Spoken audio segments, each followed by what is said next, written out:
Sorry about that. What's up? That's why I waited so long to come in. Looks like I'm the only one here at the moment, so that's fine. I'm going to go check something out here quick. Oh, anybody that joins me while I'm off screen, I can't see it right now, so let's do this.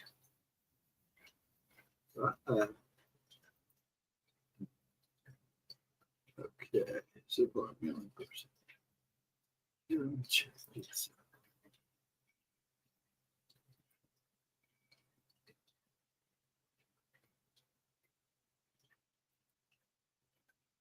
out. I'm just looking in case anybody pops in. Yep. Okay, I guess. Well, there's other people on too, so I'm the only one watching. So I'll give it a couple minutes. If nobody shows up here in about 10 or 15 after, I'll either start the video or just go about my merry way. I'll let you folks know who's here. But apparently I'm a problem. I'll have to cut that out. I'm being sarcastic. Why I sit here. Let's give it a few minutes and see what happens. I got the video ready to go. So what we got here. Yep.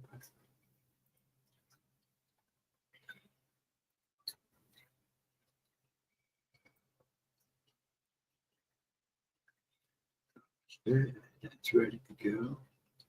Good breeze. And anybody that pops in, I hope everybody's having a good night. Looks like I'm still the only one here. We'll see who shows up. If anybody shows up. That's all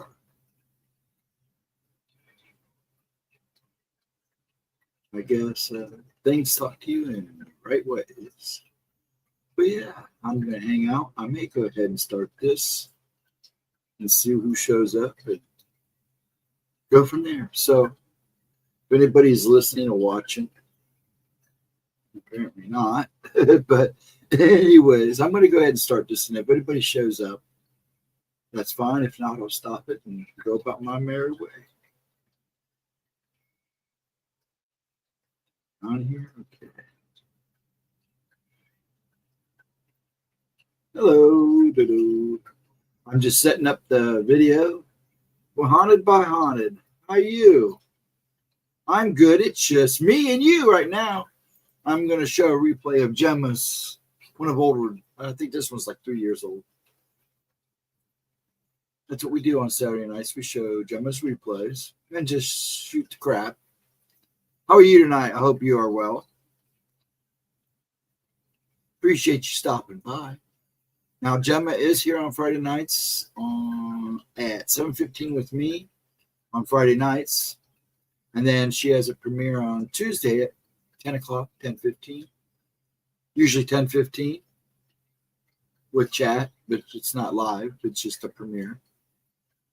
I hope you are well and doing good.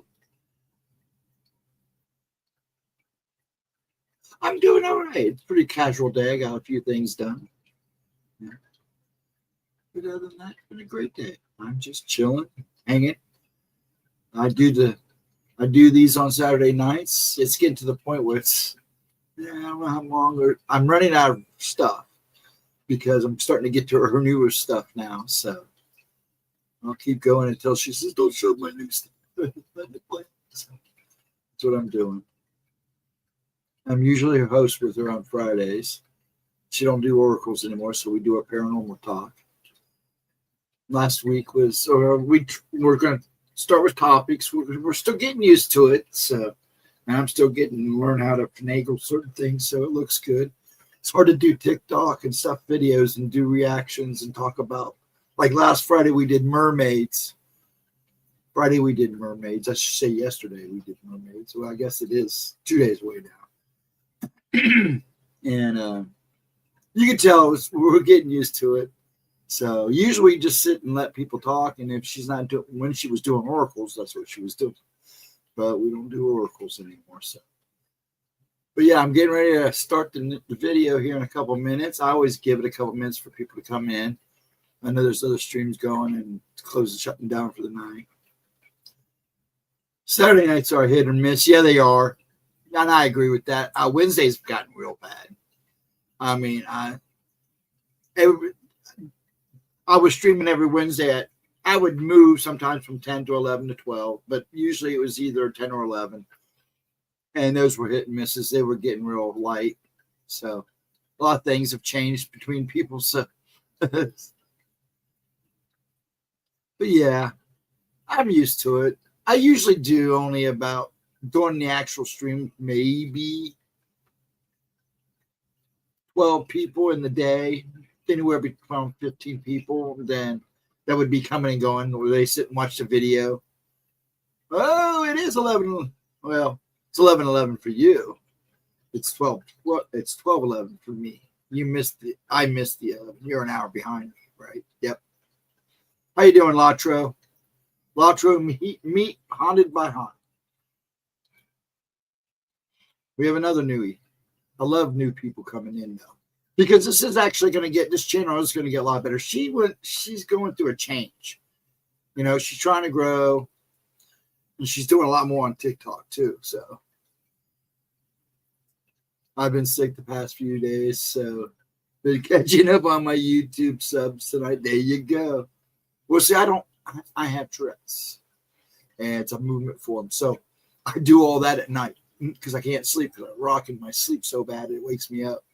And a lot of times I don't sleep at all. But yeah, so that's when I do all my catch up or in between, because I also take care of a 92-year-old. My dad, he's 92, so I take care of him. Miss Vixen, how you doing, dear?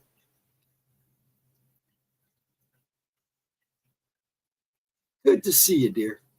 Yeah, we're going to do a good one tonight. We're doing one about dreams. It's about 3 years old. Vixen, meet haunted by haunted. The poor person has been sick.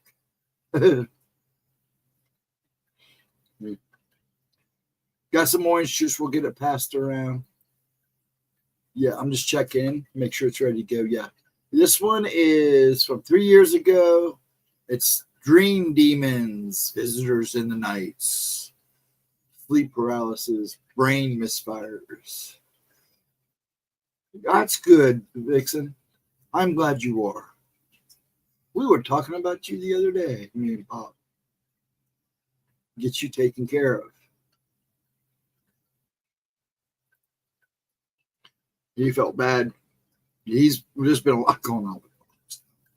It's been an interesting ride the last 3 weeks, 4 weeks. So, yeah. But he's 92 years old. You got to go with the flow.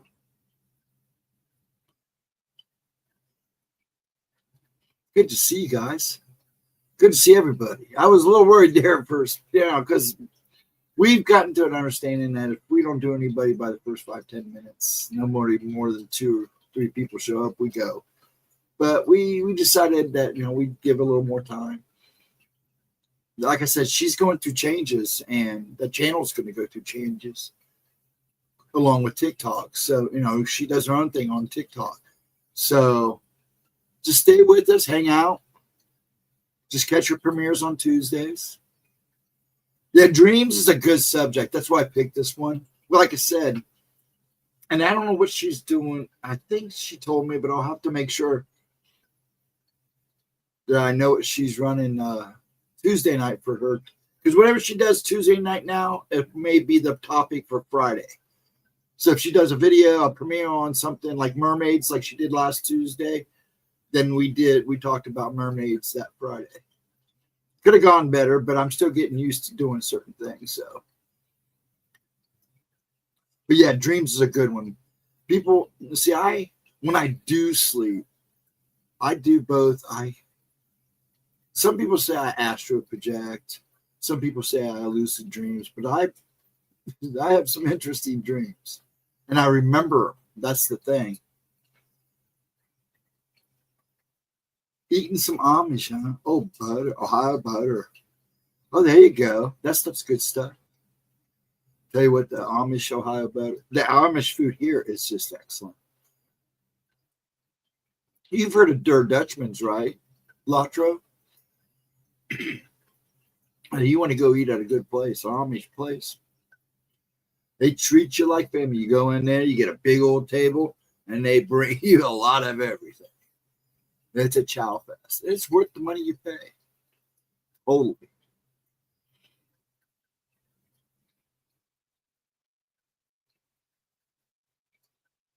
Just making sure I didn't. I keep an eye on everything. I'm doing 20 things at once always. So, okay. Minerva. Yeah. Actually, so I have to read. This is Minerva Park for me. Is that how you say it? Minerva. Man, it's windy as here, crap. It's windy as we were supposed to get rain. We never did get the rain, but it's windy as all get out, and it's still like, well, just now dropped below 60. Most of the night we've been sitting at 64. It's been nice, and it's 57 now, and it's still nice.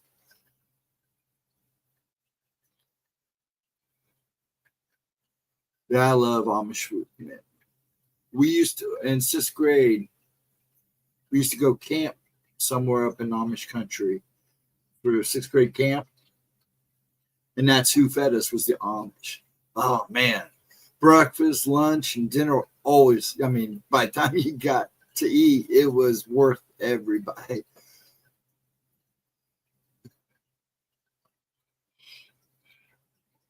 Let me get this set and ready to rock. And I'll go ahead and get this baby running. I'm from Western PA. Oh, well, welcome. Just west of Pittsburgh. Ohio is less than yeah, you're not far from me. I went and saw Jersey or Gemma. I call it Jersey. Gemma a few times. So I know it well. And I had a friend, actually a boss that I used to do maintenance work. One of the many jobs I had.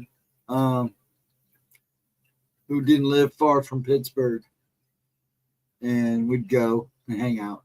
So yeah, Pittsburgh, but west of PA, west of Pittsburgh. You're not far away, about an hour across the border, as one might say. That's nice. Good country there too. Love the land. The Appalachian Mountains are a scary place, but I'm perfectly at home there. A half in Cran. Oh, did you really? Man, you've been all over the place, Latra. Oh, you commuted from Cleveland? Oh, crap, dude. I know you're from... Now, Latra, are you originally from Ohio? Or where were you born? I mean, because you've been everywhere pretty much. And it seems like you've been all over. But I know guys like that too. They've moved everywhere. I mean, you know what I mean. They move around a lot. And you're in what, Houston now? Right?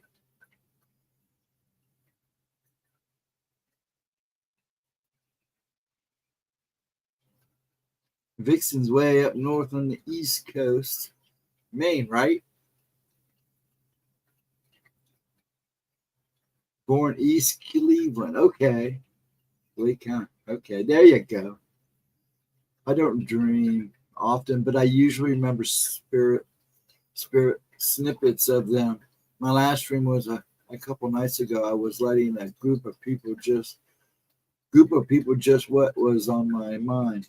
My spirit team. I'm thinking it's possible, or you might have just been hanging out with a group of people. It's possible too. You could go both ways on that. Dreams are interesting. And the one we're showing tonight is about dream demons. Well, Mr. Roberts, how are you doing, sir? Seen some Amish at Walmart one day. They were in an RV getting a new tire. Hey, there are sects of the Amish now that have gotten a little more progressive in their ways. I saw an Amish cart, a horse-drawn cart that they had put an engine on, and they were driving it around. Look like an old, one of the old little steam cars. Remember more of my dreams lately. Sleep deeper now. See, I sleep when I do sleep, man. I have very vivid dreams. I wish I was I wish I was in or out, at least around Houston. Right now it's nice here. Yep, Maine. That's 28 degrees right now. Yeah, you guys are chilly right now. You guys get any snow yet? I mean, in the last couple of days, or are you getting a little bit now? Vixen? I've been to Cleveland and Cincinnati. I don't really understand the whole sports rivalry. Yeah, well, yeah. I live in Columbus. I live in the middle of those two. Actually, I live in Worthington, which is a little suburb of Columbus, just right north of campus, Ohio State University. Ohio is basically Pennsylvania. We really have a lot in common. Yeah, you do. We do. I'm in Austin. Yeah, that's what I thought. Oh, Austin, not 2 hours west of Houston. Okay, Austin. I knew you was in there somewhere. Why do I keep thinking Houston? But see, I used to have somebody used to come in when I used to do the midnight streams on Friday and Saturday, I used to have a guy come in, and I think he was from Austin.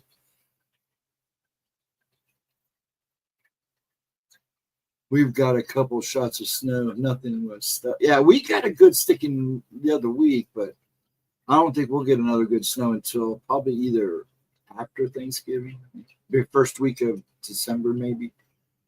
Was napping earlier. Daughter came telling me about losing her hair tie that she found in her hair. Went back to sleep. Heard her come back down. Heard her come down and say my name again. I didn't react the second time. Woke up, puffed a cigarette, and then sometimes went and asked her about it. Didn't come down there. Must have been a dream. I've had dreams like that where one of my kids is talking to me when I was married. A few times that I slept. But I mean, me getting now it's getting better. Now I'm sleeping, instead of getting 1 or 2 hours a night, I'm getting almost anywhere between 3 and 5. Now, last night I slept pretty good. I got probably a good 5 solid hours in. Yeah, you do. Those dreams are the ones you really do think is real because it's so interactive and it's probably was very clear in your head. Audra, Charlene.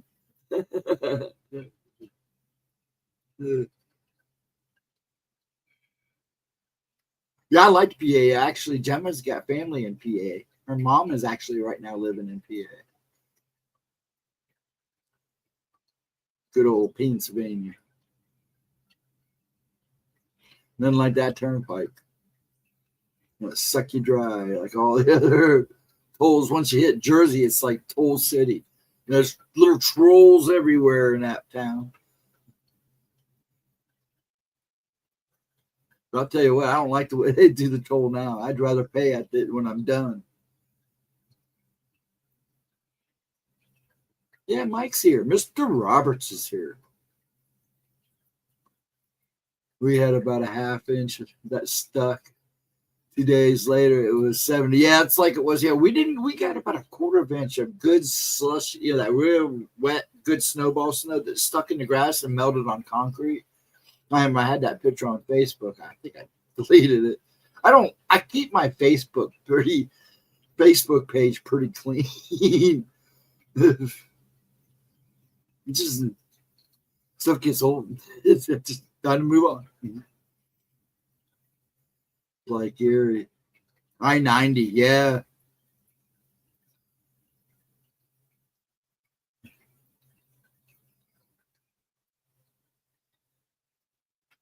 Yeah, I'm gonna get this going. We can keep talking, keep chatting, guys. I'll be in the chat room. I won't talk with I gotta learn that one. like I did Friday, learn not to talk when the video's going. Because I don't realize how loud that video is for you guys. So when I start, you can't hear me. But anyways, let me get this rocking here real quick. If she's there.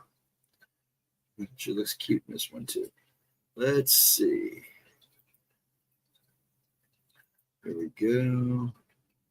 Then I'll make it a full page. There we go. Drop that down. Move my ugly looking butt back down in my corner there. There we go. And I gotta move this up. 1 second, and I'll get her going.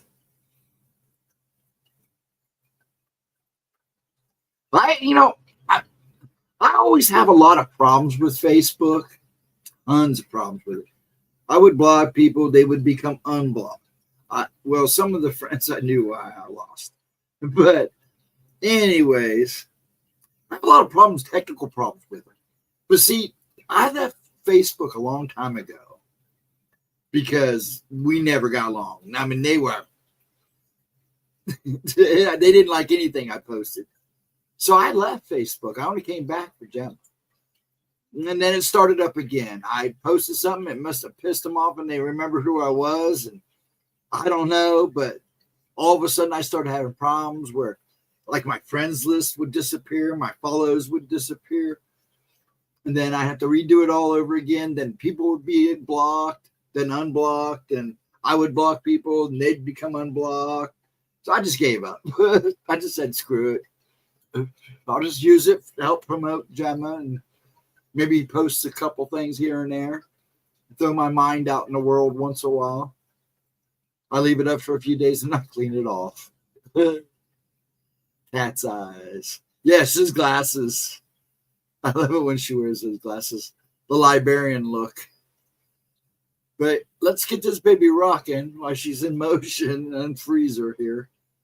And I'll shut my mouth and let this baby roll. I'll be in the chat. There we go. Hey guys, it's editing Gemma. So any problems with sound, let me know. But I think this is not one of those ones where the sound is kind of average, so you might have to turn it up a bit. Before I put this video out, I just wanted to let you guys know and give you a heads up that the holder that I have that holds my camera, it's snapped and there's no way to fix it. And my backup, I remember when this broke. And I can't get it right now. So I literally had to take packing tape and tape the thing on. But I noticed as I'm editing that as I'm filming, the camera just keeps going down. And then I pull it back up and it goes down. And then it's like moving. So I do apologize for the ever moving camera. I apologize again at the end of the video, but I'm really sorry. I thought that it was going to stay put. It didn't. And I don't want to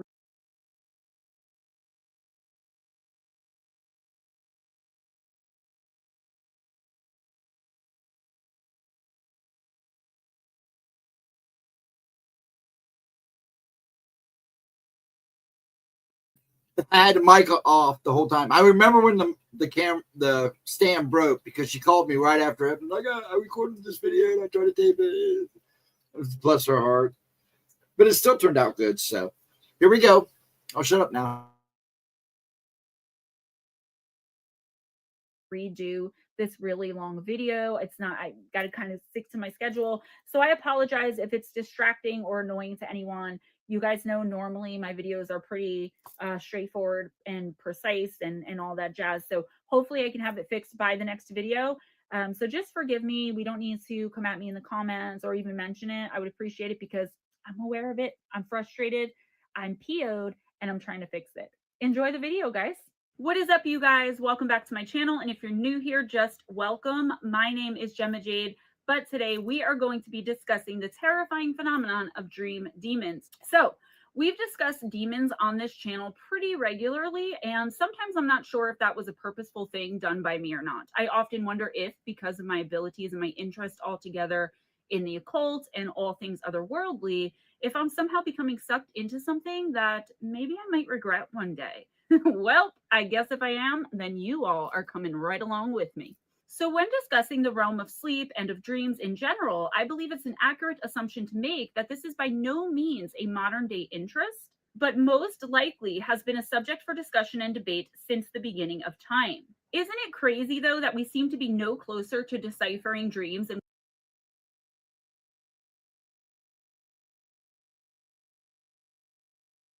what they mean, or the sleep state, than way back when we were first able to wonder about Sorry these about things, that. That was whenever weird. that was. There are so many theories and opinions on what dreams are and whether or not they are glimpses into the future, the past, alternate lifetimes, and or other realms, different dimensions, other realities, etc. There isn't by any stretch of the imagination so much as a general consensus as to what all of this could be or mean. The theories, the thoughts, the ideas, people are so incredibly divided when it comes to what dreams are, or really anything about dreams or the sleep state, nightmares too. The realm of dreams is something that I personally very much believe has to do with our sub and or superconscious minds.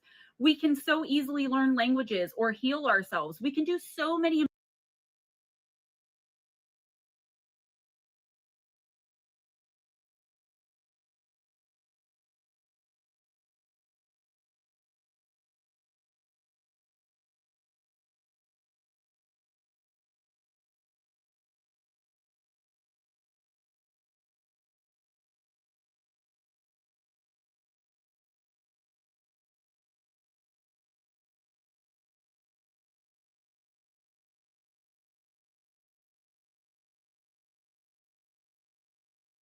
amazing things just by closing our eyes and falling asleep, but I'm going to save that for another time in another video.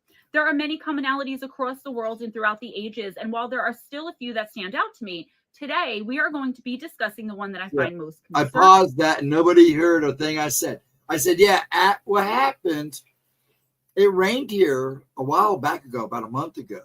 It was like a rain-snow mix when it first got cold, that one first cold spell we got. And when we got up in the morning, all the cars out everywhere were covered in this, like, it was like a black, grayish ash, but it was real slimy. I mean, I had to wash my car twice. Yeah, it froze. Okay, I'm starting it again.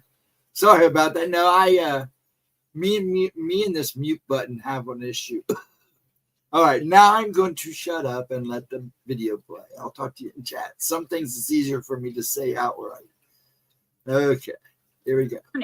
Demons or demon-like and evil entities who I'm appear such a to us goofus. while we sleep. They appear in our nightmares, and some say they even appear in our dreams. Now, we've discussed sleep paralysis and shadow entities at length here on this channel, and come the new year, my new book titled Shadow Entities Beyond the Sleep Paralysis Demon should be coming out. So I chose to take a little break from that and focus on the demonic forces that torment us not only when we're asleep, but oftentimes that follow us right into our own world for a few seconds or even moments after we wake up.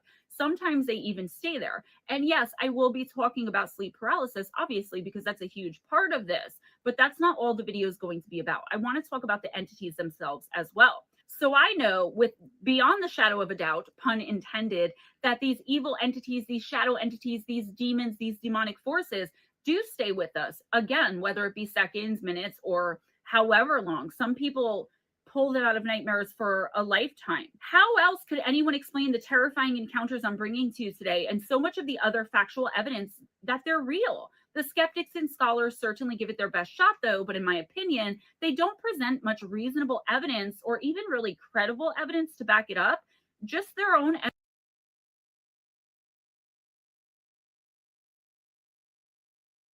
educated guesses.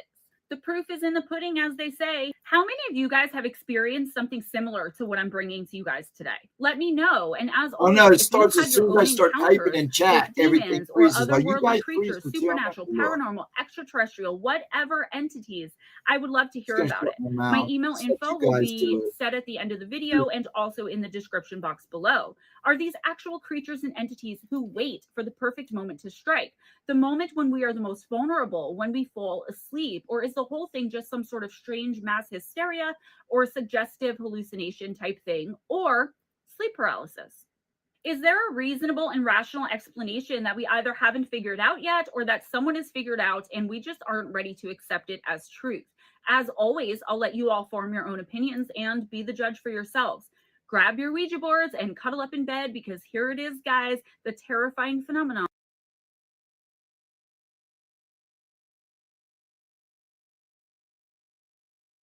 of dream demons. These dream demons have been reported throughout the ages and through the world since the dawn of Does time. it as soon as I It's start to almost type. never the exact same accounts, though, as the entities and experiences are as vast and as unique as the people across the globe who report having encountered them. The victim will sometimes wake in a state of total terror and paralysis, which we have come to be quite familiar with and know with absolute certainty that there is something evil in the room with them. Sometimes the entity shows itself and or attacks, and sometimes it simply makes its presence known while remaining either in the peripherals of the witness's vision or completely invisible. Sometimes, again knowingly or otherwise, the person was most likely having an encounter with this and several other evil and demonic creatures and forces while they were dreaming, right up until the time they woke up. Most of the time, though, they won't remember what was happening before waking up in this so-called sleep paralysis state. The accounts vary, but usually consist of the person being strangled or suffocated. They could also feel a weight bearing down on their chest, making it near impossible for them to move or breathe, or even to let out a sound. There are reports of sexual assaults as well as violent physical attacks too. The incapacitating energy of doom, fear, and dread surely stems from the entity's malevolence, and it's something almost all of us can feel, at least a little bit, because it seems to be primal in nature. It comes from inside a place most of us aren't even aware of most of the time. It's instinctual. These entities are oftentimes accompanied by rancid and horrible smells and stenches that otherwise have never been there before, and which don't linger very long after the incident. There are strange sounds too, and almost 100% of the time, the victim is the only one who can hear them. The smells, I would say, at least in my experience, are smelled by others in the room about 75% of the time, which is a huge difference, right? Those are not statistical facts, though, guys. They're my own guesstimations based off of my personal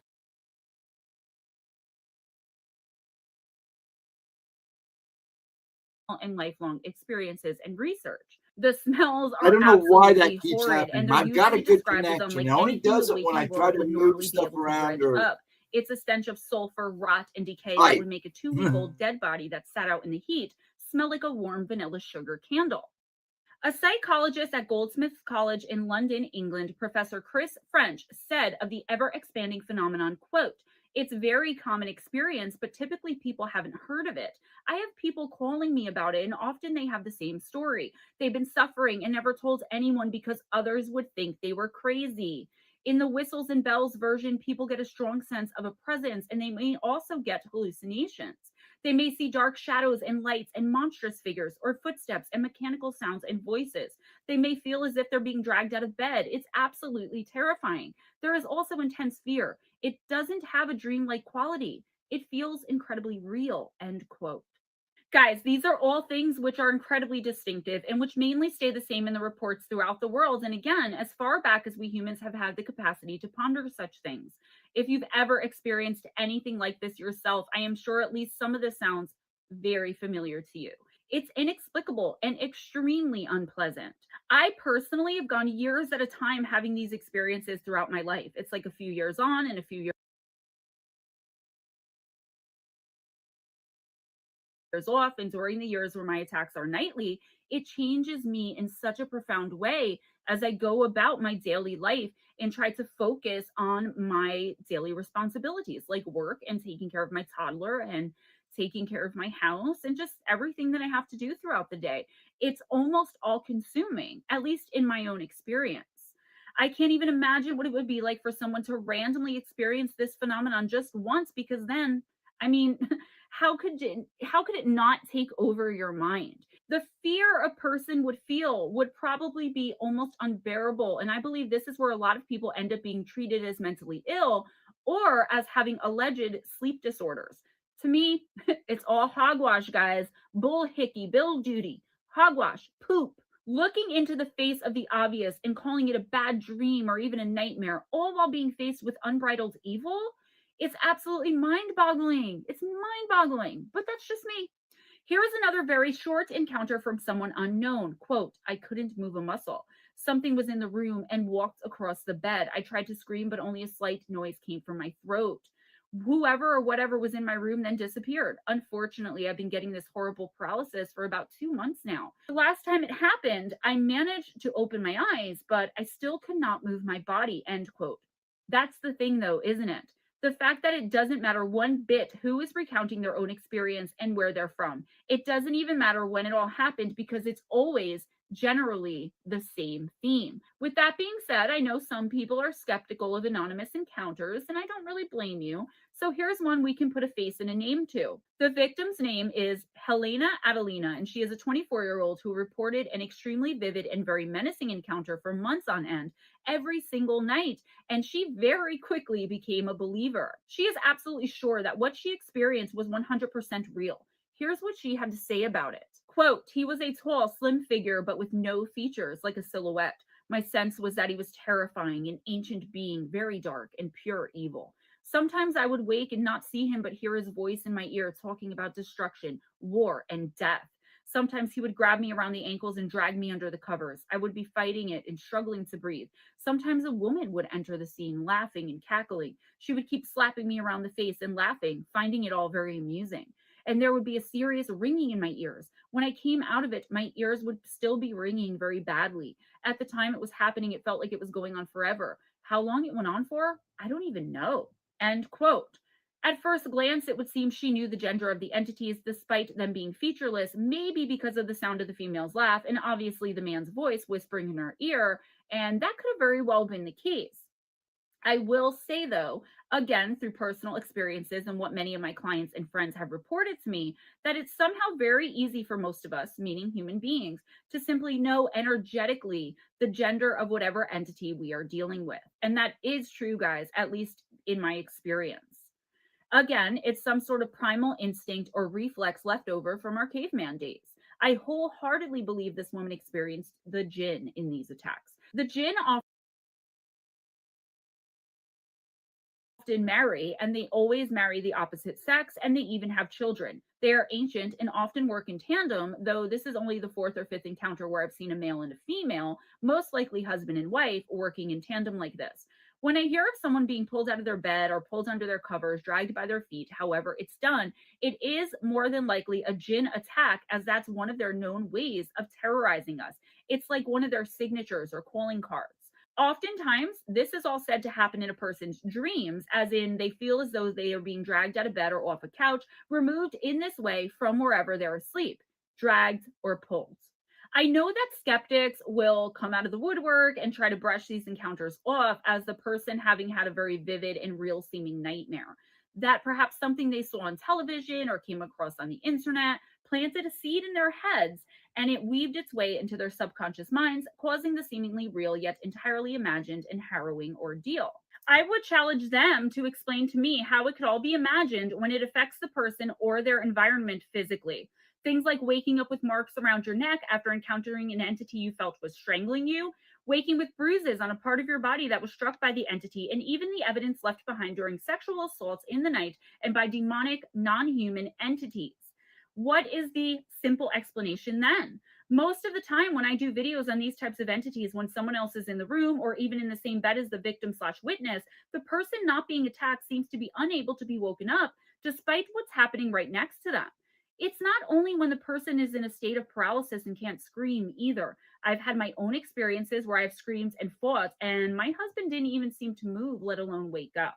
This is not uncommon. However, there are cases where the attack and physical assaults against the victim are witnessed by one or several other people who are too shocked to even try to do anything to help.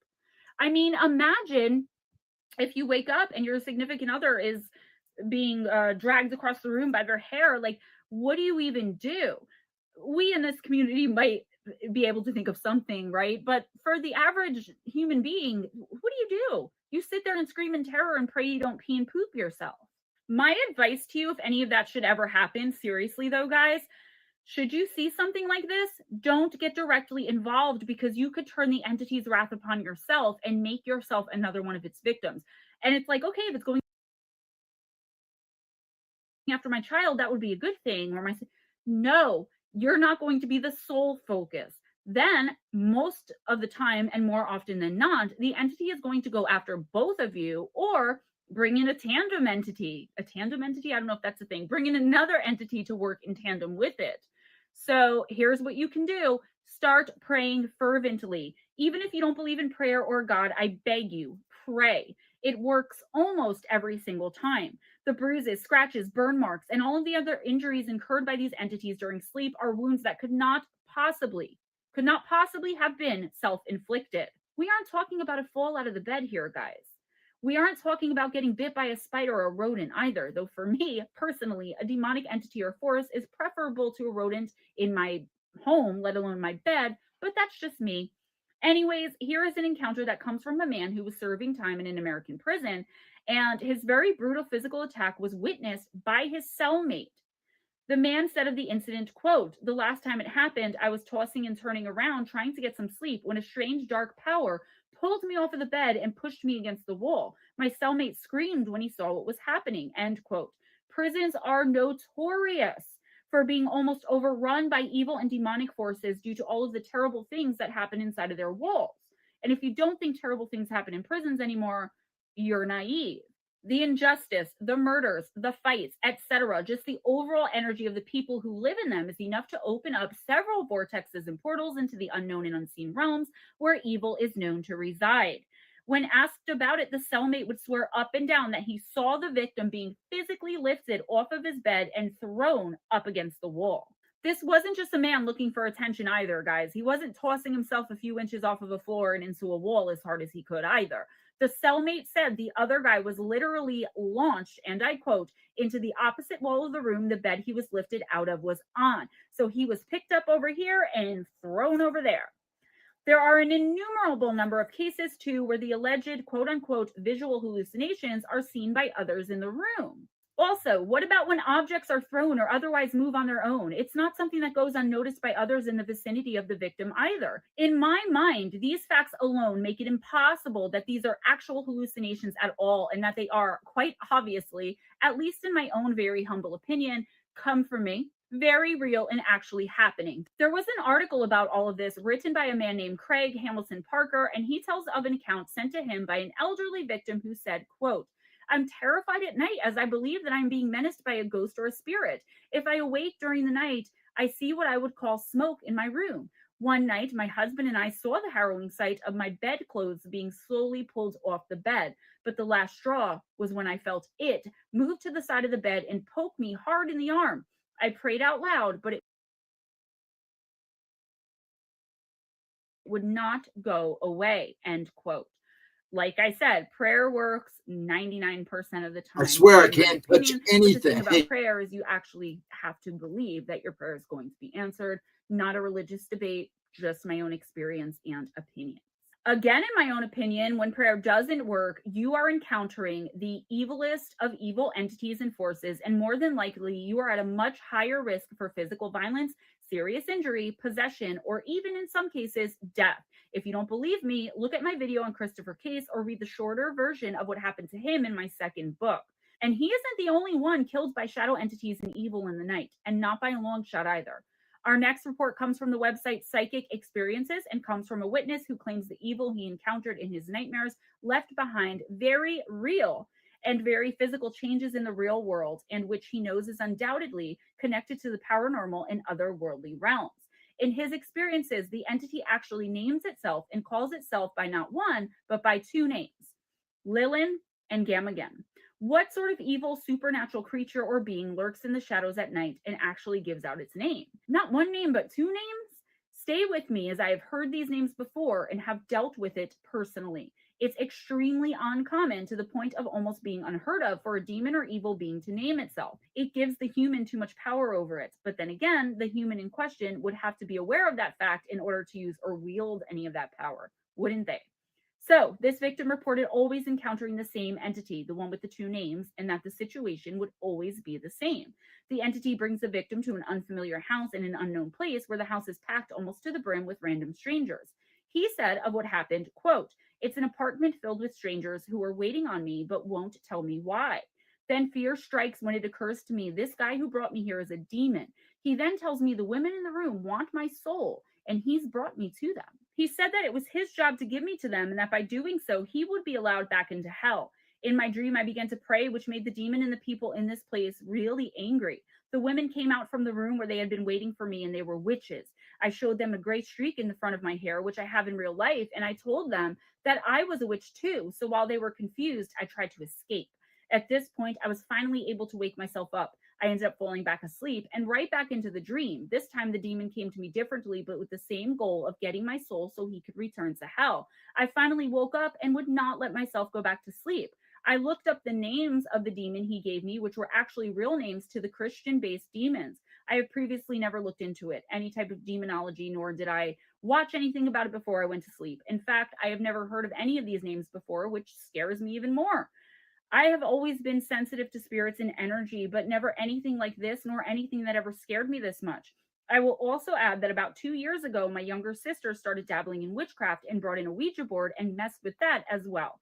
I was not home during this time and she has since moved out, but I fear she may have opened something she had no business to. Side note, the past few weeks, I have had experiences with something cold on the back of my neck, the house being incredibly colder inside than the temperatures outside, lights turning off and on for no reason, and weird, unexplained noises, end quote. All right, guys, so before we break apart this encounter, let's talk about the entities themselves. The man was hearing the name Lilin, but really the demons are Lilim. Lilim is literally translated to mean night spirits. And this is probably why there are two names, as Lilim is more than one being. In my experience and from what I understand, it's like when demons say they are legion. It just means that there are many, a legion of them, if you will. These spirits were known to attack men in the middle of the night, and the men were usually chosen randomly. They are also said to be the daughters of Lilith. I could do a whole video on her alone, so I'll try my best to keep my information short and to the point here. I feel it's necessary, at least a little bit, to talk about the forces attacking this man on a nightly basis, because we actually have some information in order to be able to do so right now. The fact that they choose only men shouldn't come as a surprise, as they are top tier succubi who live in covens throughout the world in realms and dimensions unseen to us and access us through the same portals which all the other evil entities and forces seem to. If you want me to do some kind of video on some common demons or ones that I've come across, demons throughout history, something like that, don't hesitate to let me know in the comments below. So anyways, the Lilim are evil and lustful and usually do the bidding of their mother, Lilith. They have an Asmodai who is their male counterpart. The Asmodai are the princes of hell themselves. That's a lot of really terrifying power here, guys. So okay, let's briefly discuss the other name he heard and then move on to unpack the encounter itself, because I have some really interesting ideas about this one. Oh, and I know that someone out there, at least one person, is going to be wondering why, if these are succubi, the man isn't reporting sexual attacks or assaults. I can't know for sure, obviously, but I will make another educated guess that he is being willed not to remember because most likely his sperm is being collected for seeding. That's, again, another video altogether. Also, remember, I said they act at the behest of their mother, Lilith, and she too is a succubus, but does much more than assault men sexually. Gamagan is the fourth Goshia demon, and I'm probably mispronouncing. He is the great Marquis of the first circle of hell, a noble among other demons, very powerful, very dangerous. He is known to be talented with his weapon of choice, which is an arrow, and he rules over approximately 30 legions of lesser demons, okay? I didn't know this off the top of my head, of course, but I did already have the research on these two particular names and so many more because of my real life clients and everything they report to me when dealing with demonic entities and forces. Why would a demon need a weapon like an arrow, right? That perhaps is the most terrifying part of all of this. It's for when he chooses to take on a human form, and he could choose to do that for any number of reasons. With all of that being said, let's see if we can unpack the encounter and possibly put together why these entities are making our victim experience such a specific nightmare each and every time. Does it all make sense yet? Hello? Lilith is very high up in hell, and most people who know about such things, and I don't mean religious scholars, say she is second only to Satan himself and possibly even his lover and the father of some of the Lilim. Of course, it's usually most of the time human men who father the Lilim with Lilith. Could it be possible that the little sister opened the door to something she had no idea about and had no idea that she opened that door? Lilith saw something in the brother she wanted, and the sexual attacks never happened because it was his soul and not his seed she was after. Not this time anyway. Gamagan most likely somehow pissed her off, and she sent him to collect the soul and offered him a spot back in hell and into her good graces if he obtained it for her. As for the room full of women who said they are witches and who also allegedly wanted his soul, well, the Lilim are witches, as I've already stated, and this is the evil type of witch that you normally think of when you hear the word. Most of us witches are benign, as many of you already know, so I don't even have to get into that, but they want what their mother wants. They are female and appear as such when they take on their human form, which they can do because most are half human themselves.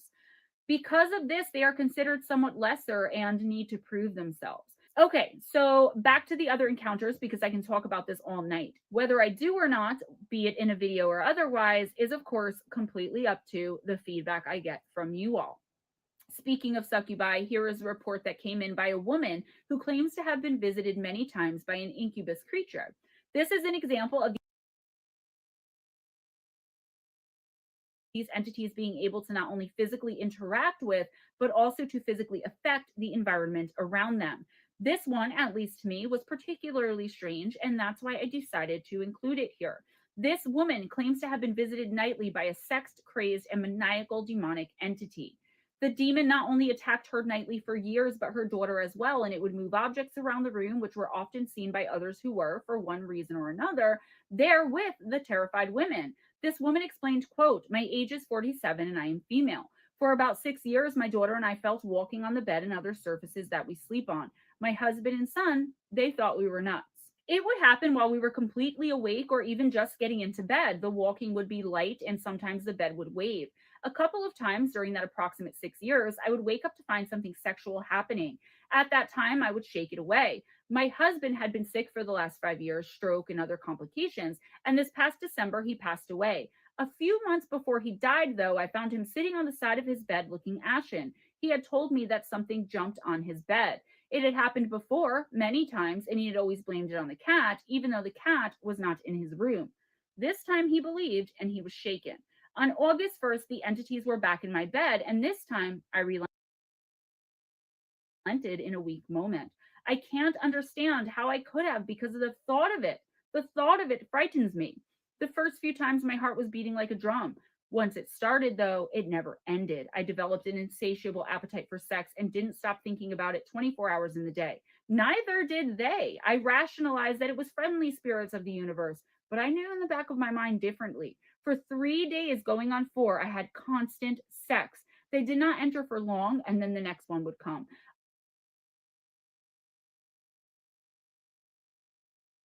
I could not get enough. Literally, I couldn't even function normally anymore. I was at work and something that was cold enveloped me, starting at my feet and ending behind me. My hands, which were trying to type at the time, were frozen in place, but not paralyzed. The thing seemed to scare the others away, like it had some power beyond theirs. It had sex with me while I was sitting in the chair, but it was different, more mellow and soft. It scared me tremendously because it was outward and not inward like the others. This is all going to wear me down if I don't find some serious help. This is all true, end quote. So, whether you believe this particular account or not, this actually happens more than you could ever imagine. The women and men, too, when dealing with the succubus, end up relenting and not only allowing the demons to have sex with them, but they actually realizing it, but not realizing it most of the time, invite it to. This isn't because the sex is tremendous or something, though I'm sure, I don't know. More often than not, it's reported as painful and like being ripped apart from the inside out. It's believed that more often than not, this is actually a form of really deep and really serious possession. Initially, at least, the demons make the experience pleasurable, despite being so frightening. And while I don't want to get too nasty or too personal here, I think all of us women remember that one guy. Okay, now let me stop there, but that's what it's like, ladies, that one guy. That one guy. By the way, good for you if you still have that one guy in your life. This woman and her daughter most likely ended up in full-blown possession, and God only knows what happened to them. There are no years mentioned, so I wouldn't even know where to look for more info on what transpired since or where they are now, unfortunately. The amounts of reports of things like all of the above-mentioned encounters and so much more are so tremendous, it's downright terrifying to think of. As you can plainly see, even just by the few I've recounted for you here, it almost always happens while the victim is awake and very aware of what's going on. Let's face it, even when you're just waking up or you're still groggy from sleep, something happening like the things I've mentioned above definitely have the ability to immediately wake us up and make us extremely aware of our surroundings and what's going on around us. It's like when you're drunk or high and something or another happens and you're confronted with a tragedy, or even in some situations, the police, and you're almost immediately more sober than you were only seconds beforehand. I think that most of you can relate to that probably. Let's talk for just a minute about sleep paralysis, because this is the most common explanation modern day scientists and so-called experts on the subject will attribute all of this to. All of it. It's said to affect 25 to 40% of the population at one point in their lives or another. Well, quote, 25 to 40% or more, end quote, is the actual quote used most times. Pretty vague if you ask me, but moving right along, they allege this is a natural phenomenon and that there is nothing otherworldly or paranormal about it, despite evidence to the contrary that has been being reported literally since the dawn of time. So these so-called experts and scientists explain it like this. When we go to sleep, we enter the REM or rapid eye movement stage of sleep, which is when the eyes move back and forth at a very rapid pace underneath the eyelids. It's only in the REM stage that we will dream, and in order to keep our bodies from acting out what we are experiencing in the dream, like moving our arms when we are dreaming of swimming or kicking our legs when we are practicing Taekwondo. Of course, I am being somewhat facetious here, guys, because as we all very well know, many times we do actually act out in our sleep, and I myself have given a good whack to whoever was sleeping next to me when doing exactly what these experts say we cannot do in our sleep. So anyways, in order to keep us from acting out what we are seeing or experiencing in the dream during REM sleep, a neurotransmitter is released into the brain and then into the body called glycine, and also a nerve receptor in the voluntary muscles called GABA, which is supposed to effectively paralyze us. I'm not buying it at all. Sorry, not buying it.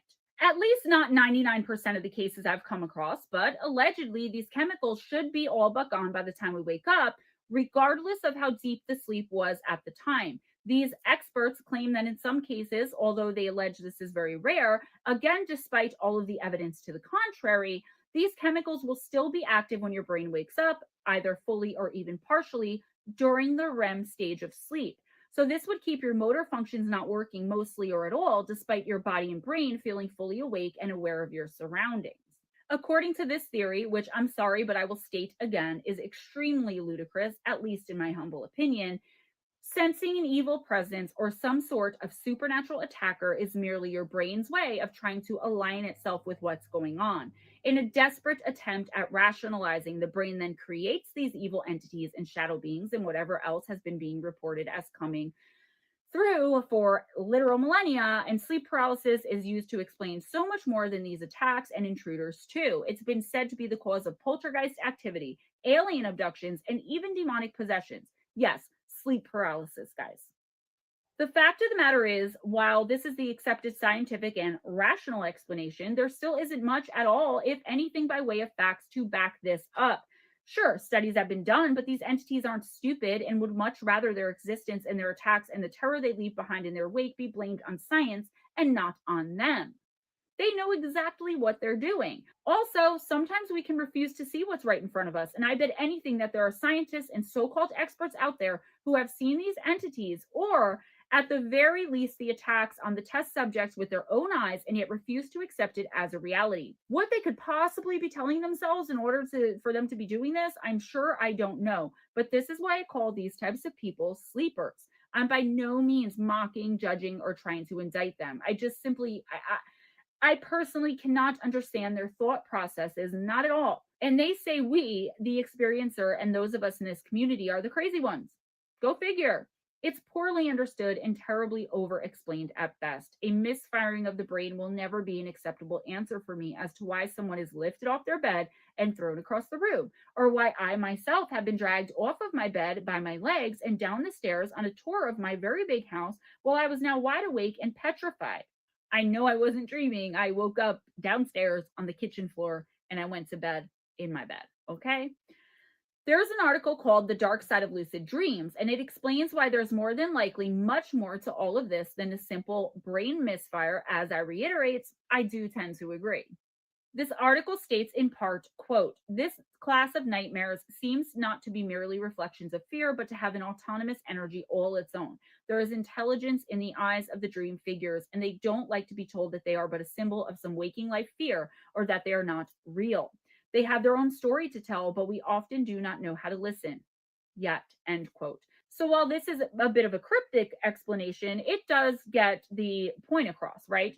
It by no means says that every single person who has a bad dream or a terrifying nightmare of an attack by some supernatural or demonic force or whatever is a real thing that's happening to them. I will say, though, that I believe most times that's exactly what it is, especially when it's recurring or happens more than just once or twice. So if you ask anyone who has ever experienced this type of encounter and or attack, once or twice is more than enough for them to be sure that they never want to have it happen again. Whether real or imagined really doesn't mean much when you're being strangled to death or sexually assaulted by some demonic entity or force or whatever else lurks in the shadows and waits until we are at our most vulnerable to strike out at us. It isn't like it's some seemingly brand new phenomenon like the Glimmerman or the Pale Crawlers. We humans have been being hunted since the first of us existed here on this earth, and the evil doing the hunting has several legs up on us, despite us slowly becoming wiser and more onto them and their ways. Well, some of us at least. So what do you guys think? A trick of the brain or actual demonic/evil encounters? Should we say simply encounters, as there have been many wonderful and enlightening experiences had by people while sleeping, which turned out to be absolutely life-changing in the best possible of ways? Many of these having had some sort of real evidentiary proof left behind, something tangible that can't be simply explained away or whittled down to some semi-scientific kind of data half answer. Possibly both. I do very much so believe that sleep paralysis is a real thing, but I believe it's the paralysis state that most of these entities wait for, and when they see us in the midst of it, they strike. It's perhaps a bit of both, and again, some people are just having bad dreams or nightmares and regular old sleep paralysis. When there is even an inkling of evil afoot during the paralysis episode, that's when the situation turns for me, and I refuse to believe the brain is creating entities we know to exist and that have existed before we even did in this world. What are the odds that one witness simply created those names in order to explain a series of recurring nightmares, and they just happen to be very real, very evil, and extremely dangerous, possibly even deadly? I'm not a betting woman, but I'm curious to hear what you all would have to say on that. Would you bet the house on that? That is just sleep paralysis, and he just conjured up these names that happen to be real? That's just one of the encounters, but that one did stick with me because those entities are, whew. So guys, this was a long one, and again, I do apologize for my camera. It's just slowly slipping down. I'm gonna have to figure something else out because I have many more videos to film today. So wish me luck. You don't have to draw my attention to the ever-moving camera in the comments. I'm very aware of it. I'm very pissed about it. Like I said, I remember I acknowledged it. I apologize. I'm going to fix it. Let's move on. And I know this was a long one, but I could have kept right on going like another entire hour. But that's all I have for you today, guys. Please give this video a big thumbs up if you enjoyed hanging out with me, if you enjoyed the content, and if you just want to see me smile. Spread the love by sharing this video, please, and check out the description box for some important links.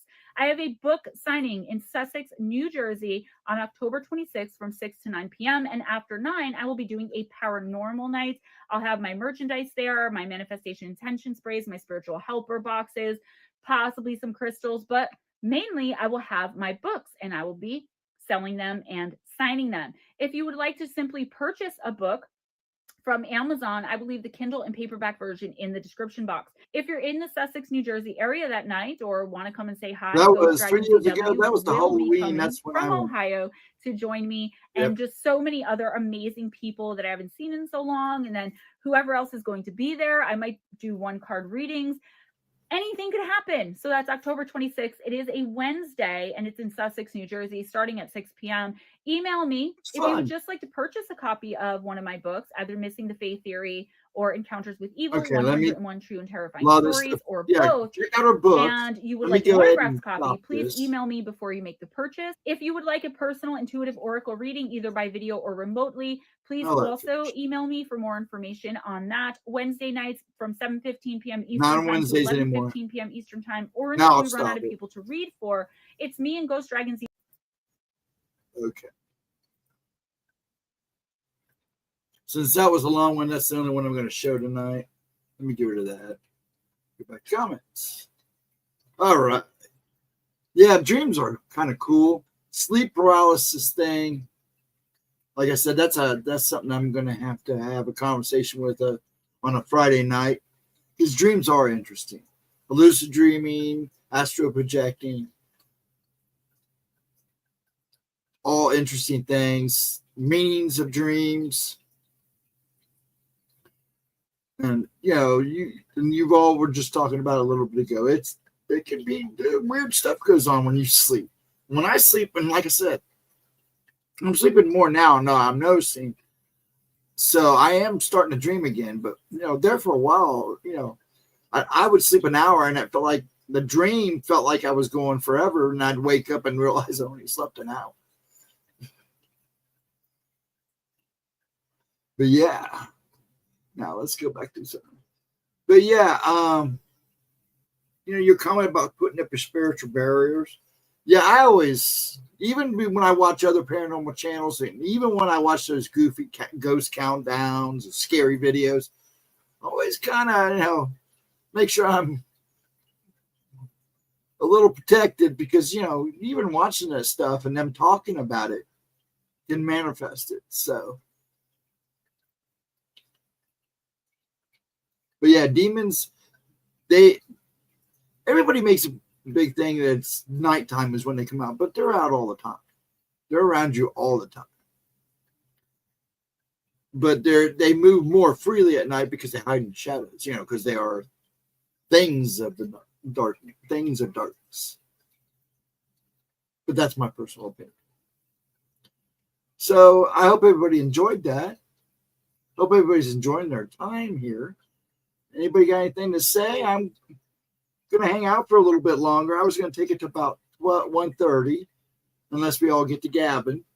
I appreciate you guys coming in, all you folks that have come in tonight. That was real nice of you. Come in and watch Gemma. That's what it's about. That's what this is really about. Is watching something, giving her a little extra airtime, something from the past.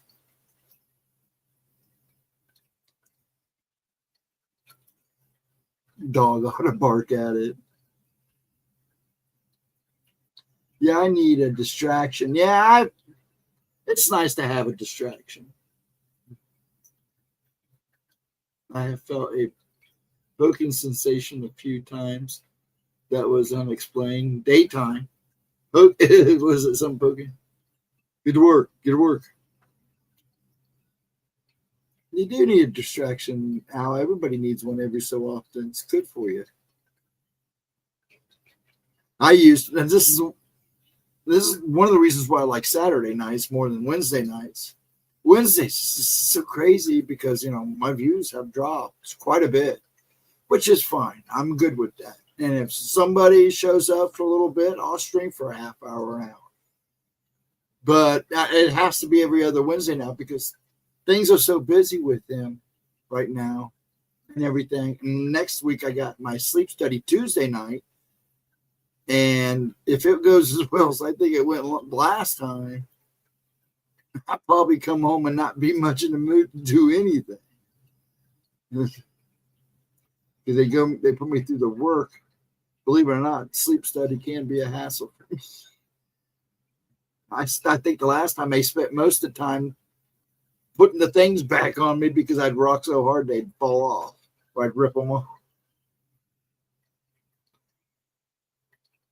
I feel bad being hit by something sometimes, like someone bumped their knee or something, but no one's there. I've had that happen a couple of times, and Latro spoke of it.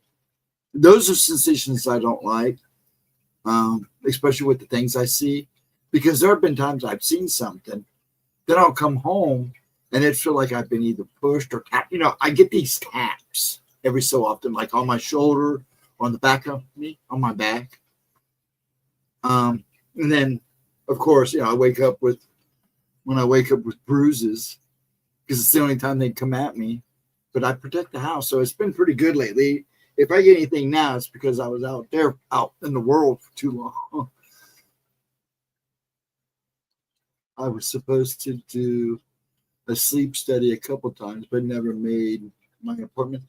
I have to because of the Tourette's, and it kind of gives them keeps them as kind of gives them a reference of either I'm progressing or not, and unfortunately I'm progressing. Actually, the rocking at night has tamed down quite a bit since I've gotten older, but I'm still very, very active. I mean, when I was growing up, I literally broke chairs. I'd fall asleep in chairs and break chairs. So yeah, it's kind of important to keep tabs of that, which is fine with me because it's all paid for. Yes, I got those taps too. On my chair, will shift like someone's nudged it. I've had that happen in restaurants when they're, you know, and you think, oh, it's because somebody walked by. No, I'm talking about like there's hardly anybody there and you're sitting, and all of a sudden you feel your chair move. I've had that happen, especially in a bar up the street from me. I don't drink a whole lot, but I go and hang out with people. I usually end up becoming designated driver. And we were sitting at one of the bars we like to go to. And there's this one corner table they like to sit at if we can get to it in time. And it never fails. One of them always says, my chair just moved. Or they'll come back. Or we'll get up and leave or go get our food or go get food or something, then come back. And weird stuff would start happening, like we weren't supposed to leave or something. It's been weird. Well, hello, Mayhem. Last time I had a sleep study, the staff got angry because I wasn't sleeping. I said, I told you I don't. Oh, I don't. Yeah, I'm the same way. I rock in my sleep. So they spend half the time stopping it to have to go in and put the sensors back on me and stuff because I literally rip them off. They used to put them on my head. Now they make me wear a cap because if they make me sleep on my back, I do this in my sleep. I literally destroyed all the years of doing it. I literally destroyed cervix 2 through 6. So all I have left is 1 and 7, and they're probably gone now too. And I got nothing but cadaver bones in there now. But yeah, it's nuts. I don't mind them because they baby me. Just like going to the doctor. I hate going to the hospital, but because of the crap I see. But I get attention. I get a chance to relax and get a break from here. I did some readings on Tourette's. That can be passed down by either the mom or dad, even both parents if they don't have the gene. There are ongoing studies on some cases that are severe. Actually, nobody in my family's ever had Tourette's. I was always told that it was considered a birth defect, that it wasn't something that was hereditary, not like Parkinson's disease or Alzheimer's or dementia. Those are usually more genetically profound.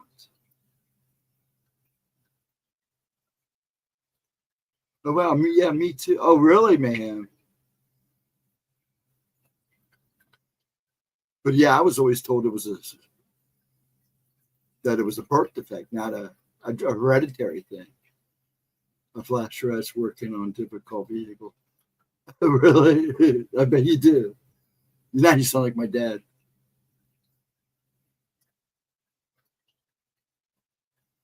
Oh, it's also considered a side effect of meds. Now, see, I won't do the meds. I'm on 4 medications at it, and I keep 2 emergency ones in case of tremors, or I get the ticking too bad. Now it's starting to talk my vocabulary. It's getting hard. Some days it's hard to talk. Luckily, it hasn't got me yet, but yeah, I mean, the rocking some nights when I was younger was so violent. I don't know how my mom and dad dealt with it. It is hereditary, like autism, then even connections. Really? I'm going to have to look into that. I'll have to talk to my doctor about that.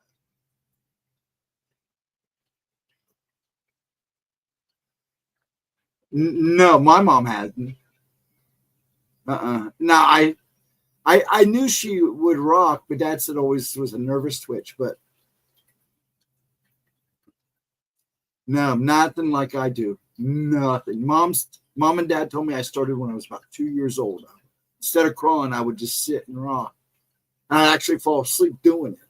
And then I'd do it in my sleep. But that's interesting. I did not know that. Now I got to talk to my doctor and find out what information he's getting. But these must be new studies. Now, I haven't actually seen my Tourette's doctor. I won't see him. I only see him twice a year. I'll see him after the sleep study. And then we'll talk, because last time I saw him was a year ago. And then after the sleep study, I'll see him again, probably beginning of January, and then I won't see him again for a while.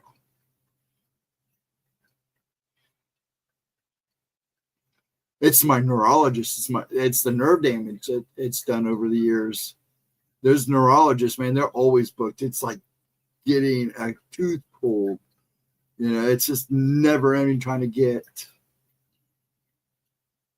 an appointment, especially if you need one fast. You literally have to go to the emergency room if you want to see a neurologist quickly.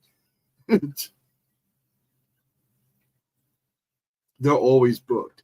You have to book like 3 months ahead.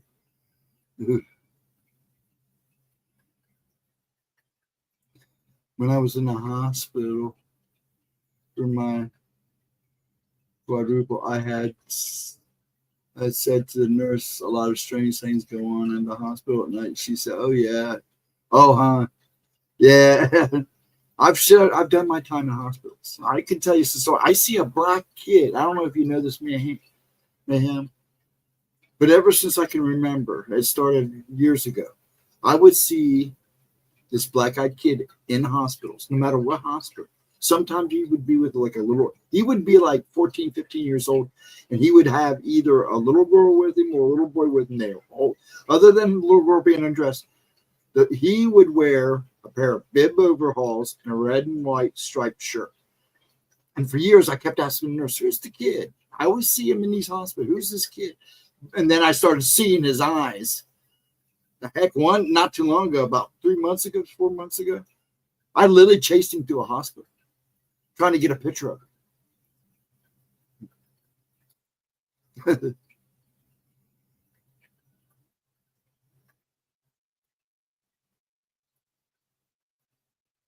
First time in ICU with pneumonia, there was some strange stuff. Oh yeah, I see strange stuff.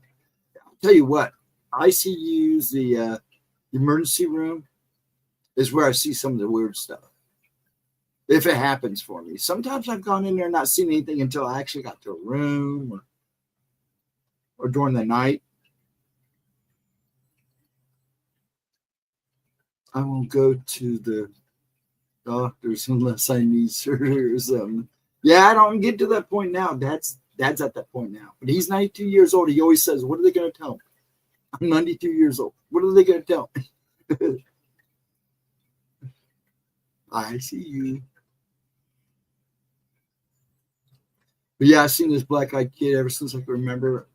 Now, when I was at the hospital a couple weeks ago, didn't see him, which is unusual. Usually I see him at least once or in the past. But, well, see what happens next week, Tuesday night. But actually, I'm doing the sleep study at a different place this time, so I have no idea what kind of setting I'm walking into.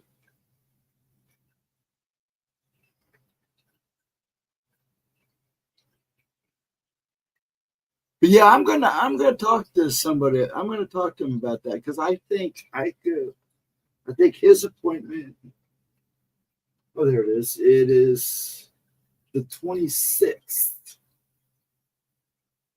So I will say something. I'm gonna ask him, when did they start talking about this being a hereditary thing?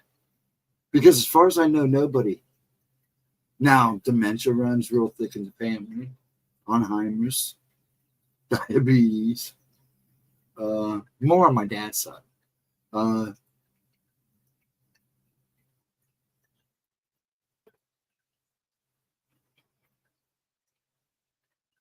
was too busy yeah, the morphine, hitting on nurses. That's the me coming out of surgery and watching me wake up. The nurses now know to stay back because I get real lovey. And I hitting on the nurses. I'm the same way. I don't know why, but I always get told all these stories after I really get a clear head. I'm like, are you serious? I'd have to have them come in and apologize to them. I'd make them come in and come back and let me apologize. And they're always real nice about it. Oh man, you wouldn't believe half the stuff we hear.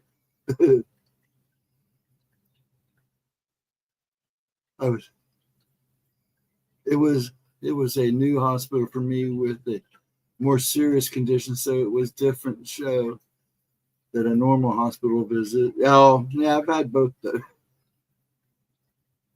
Even new hospitals. I mean, once hospitals in general, I don't care, brand new, old. I had a nurse who I swear was an android. I had a nurse. I came out of my neck surgery, and I look up, and this nurse looked just like Sarah Palin in her day. You know, she's not a bad looking woman. I was going to go, I looked at her, did I die and go to heaven? I remember saying it because she kept repeating it after I got cleared. She kept coming back in the room. How you doing? Sarah's here. I'm like, leave me alone. But she did. She looked just like her. A little better looking, actually, and a lot younger. They used to say fibromyalgia was not hereditary. Well, fibromyalgia is an interesting thing, and that I would believe would be a hereditary thing. Yeah, I would believe that. I mean, there's a lot of things. I mean, Tourette's is still, and Parkinson's, they're still learning a lot about some of these neurological disorders.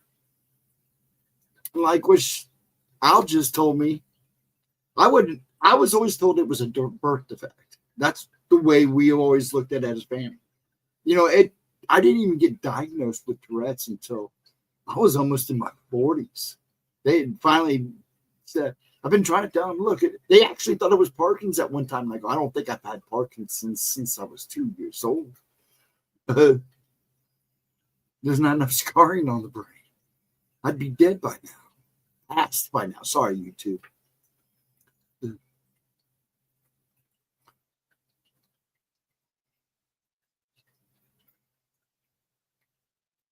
I was just shooting. You awful, Mike. I was there 17 days, so I've seen stuff. I've been there. I think the longest I was there was 2 months because I had a hip surgery that went bad and passed in the process. So they had to bring me back during the surgery. And I spent most of that time in the hospital because I had some issues after that. Well, I still haven't talked about to anybody. And that was real fun. And I was in the hospital for 2 months. That's all it took. And nursing homes are just as bad. After I had the other hip surgery done, I had to have hip surgery from rocking and staying in motion 24 hours a day. After that one, I had to spend 2 weeks in a nursing home. That's almost as bad as a hospital. Nursing homes, oh my gosh. I literally prayed all day long just for things to leave me alone. Much alone the people.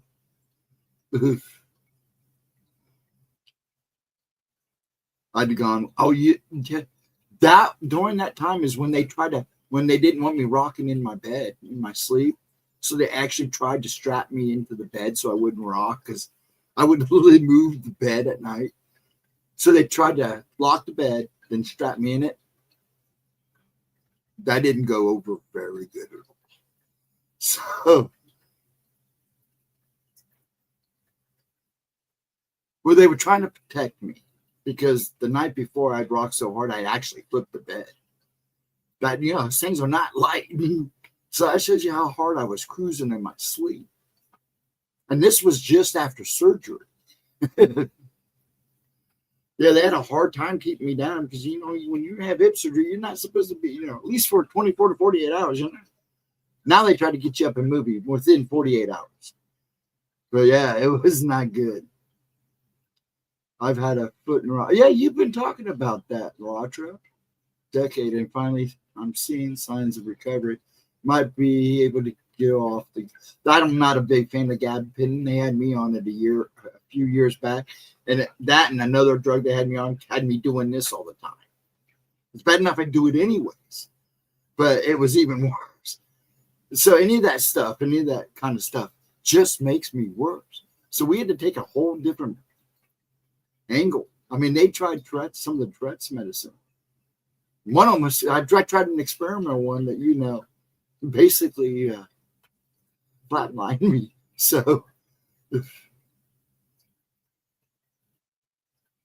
I'm real careful now about the meds I take. I take my med only because my sugar is average and it should be where it should be, and it always is. But I take it anyway. They asked me to take it anyway. So hopefully I'm off that here soon because I've gotten off the other stuff. I take my Nexium because of the Barrett's esophagus. I have to take the Nexium to keep the acid reflux. And then I take 2 meds at night just to kind of help my muscles relax. No, it's nothing major. It's not a painkiller or anything. I refuse to take painkillers. Now, I won't touch them.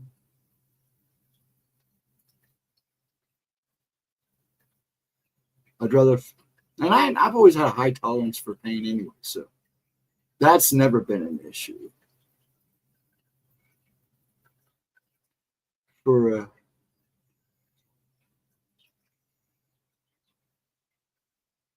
yeah, it's not a fun med, Mike. It's like that and Depakote and all that. They have some pretty serious side effects if people don't pay attention.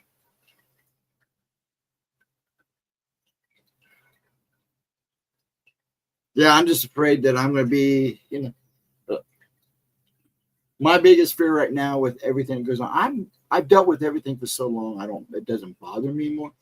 But the talking thing has started to bother me because I noticed there are days if I'm not stuttering or having a fight just to get words out, kind of scares me.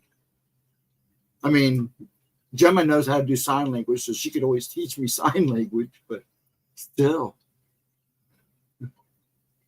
I used to sing it one time. I can barely do that now. I can barely talk some days. But I do that, you know. Yo, your roommate takes it too. Actually, it does help some people. So I'm not knocking the meds because there are some of these meds that we are discussing does help people.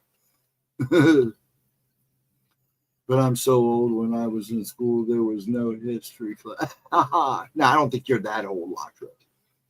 Ain't I older than you? Yeah, I know I'm older than you, right? I don't know. Me and Vixen, if Vixen's still around, I think we're the oldest people in this room. I could be wrong. I don't know how old you are, ma'am. I'm 62. Believe it or not. I look good for my age. Now I'm good losing the weight. Now I got to lose the man boobies in the belly. And I'd be happy. That all came from them putting me on prednisone. 58 next month. There you go. Well, early happy birthday. I just had mine last month in September. I'm 35. Body feels like 80. Are you 35, Mike? Are you really that old? Only that old? Wow, I thought you were a little older than that. But that sounds about right. You talk like a 35-year-old kid. Yeah, you're under 50, so I get away with calling you a kid still. Yeah, it will too. They had me on prednisone though, for like 2.5 months. I blew up to a little over 300 pounds, over 300 pounds. And it took me forever to get it off. And then every time I get bad, sometimes though, I hate to say it, sometimes when see, along with the tremors and the shaking and the tics, I suffer from muscle spasms, and I call them lockups. When you seize up, not like having a seizure, I seize. And those are not fun. They're painful, and they still are amazed that I refuse to do pain medication because those are real pain for the muscle spasms. Oh my gosh! But I fight through them.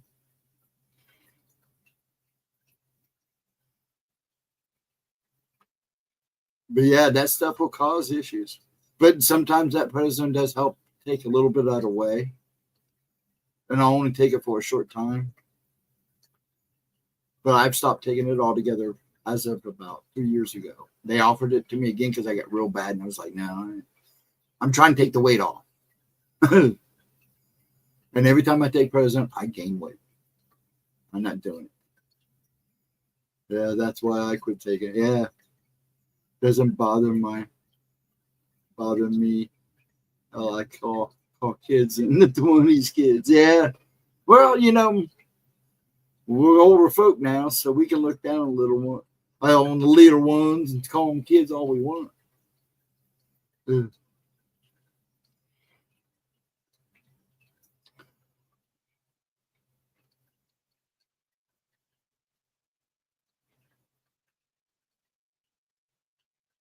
My hands are so bad that my numb are locked. Oh yeah, I get that too sometimes. They lock up. Yeah, my prayers goes out to you, Mayhem, because I know I'm there with you. It's like people sit there and they see me when we used to do oracles, and I'd sit and it looked like I froze. Actually, I'm not froze. Even though you're seeing this still, everything down below is doing 1,000 miles a minute.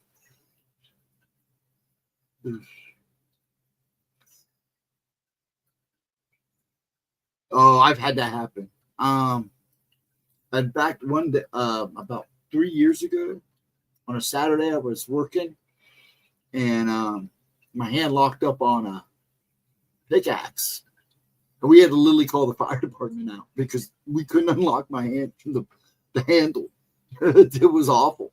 And it hurt so bad. I was in so much pain. And then when they finally got my hand off, I had literally just cried for like an hour. It was just like, I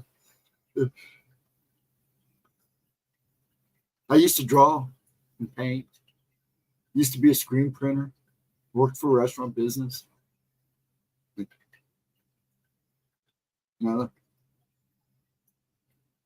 That's what gets my hands locked up. Yeah, football, fighting, construction. Construction. When I was a groundskeeper, they want to do surgery, and I had to many on them. Yeah, it's excruciating. I had to have the surgery on the neck and the hips. It had to be done. I motioned 24 hours a day. Had to be done. I just wore the bones down. Now I'm concerned because I don't want them going back in to fix 1 and 7, but they may have to. And I'm starting to have real bad issues with my right side. In a match I had many moons ago in the ring, I got beat up pretty bad on this side, and I think now it's starting to let me know it's still there. Even though I won the fight, man, I took a beating for 2 ribs.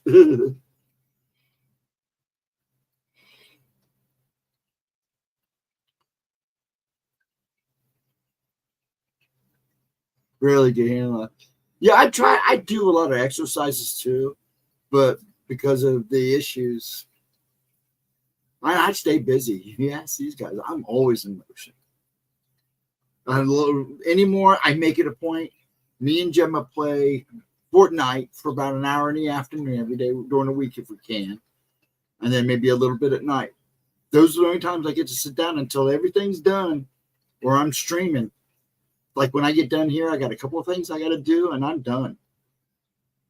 A lot of times, and then on top of that, a lot of times I don't do work until they're in bed because I can get more done without being interrupted. Say heaven. You ever had hot wax therapy? Not that. Used to get acupuncture. It just got to the point where it just got too expensive, even with the insurance.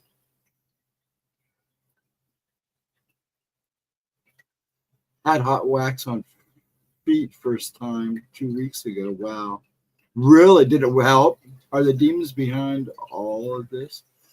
You never know, Lotro. It might be. Sometimes we bring on our own grief, though. Now, I'm just hot wax therapy. Did it help? I've heard of it, but I've never done it.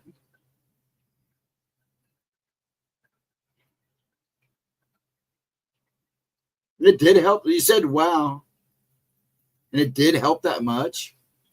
Maybe I'll have them do that with my shoulder. Try it with my shoulder.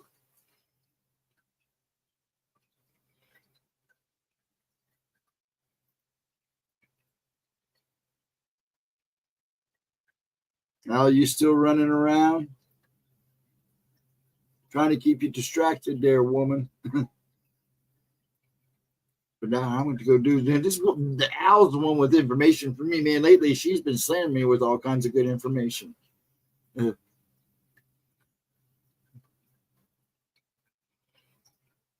you ever get a chance, I'm going to try it. I'm still here. I want to thank you for the vids, too. And I will get back with you on those. It's just, like I said, between me and about once a year, I have to go through a few series of in and out with the doctors. So that's what's going on now. But he's also had some issues. So I've been dealing with running him back and forth to the doctors. Actually doing pretty good. He's actually right now doing a little better than me. But the poor guy and him and Giles keep passing something back and forth to each other, and I feel bad. Giles, my son, he lives here too, for those who didn't know. But yeah, I appreciate when you send stuff, Al. I'm doing some reading online, but I'll send you those things I found on Tourette's. Okay, I would appreciate that. And I'd like to I may send them over to my printer if I can get it working. For some reason, all of a sudden, stopped reading 2 of my inks. I don't know why. It works. It just won't read 2 of the inks, so now it won't print. Anyways, I'll print them off. Show them. Oh, heck, I'll just take it with me and show them the phone. What is this? Because I will see him the 26th. I'm not into the sleep study, but I got to have it done. I found on Twitter. Yeah, I'm going to show the doctor. You bet I will. First time I had it was after I put a hand through a window. Oh, really? I'm going to have to try it. Yeah, maybe I'll help the shoulder. Man, I'm telling you, man.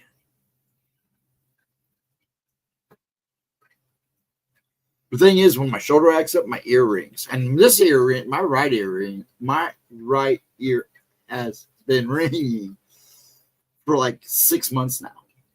And it gets loud sometimes. It's driving me nuts to a point. I got a magic candle today. Well, hello, sci-fi man. Master. You got a magic candle today? Anyone got a personal spooky story of course we all do. Oh, we all have personal spooky stories. I got tons of them. Plus ones that I've been told over the years. And 2 tendons. Oh, wow. Welcome to the Russian Mafia, man.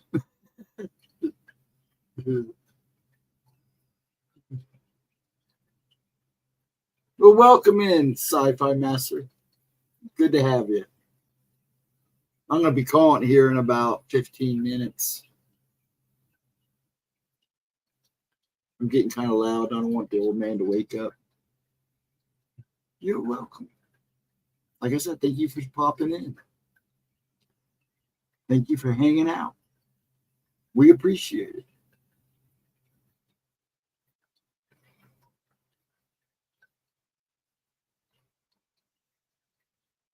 I've been trying to write each of my own experiences up. It's taking some time. Yeah, please do. And if you got good ones, send them to Gemma. She needs a couple more to do another listener encounters. And her email's in, I believe, in the description. But for those who do have personal encounters and would like Gemma to read them in the listener encounters, whatever.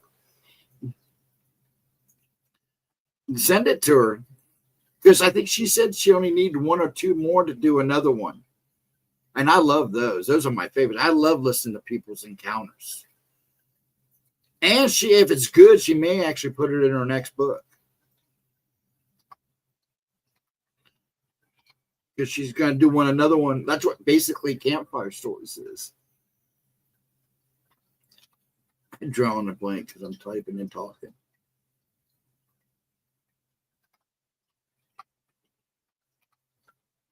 There we go. There's her email.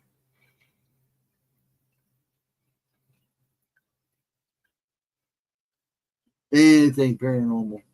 That's out for you. She's writing up stuff too. That's cool. I'll send you a couple of mine if you don't mind. Heck, I'll just tell them to you. My kids, Dad and I were splitting up, and he had locked me out of the home. I paid for my kids on the other side of the door. That door, so I only got,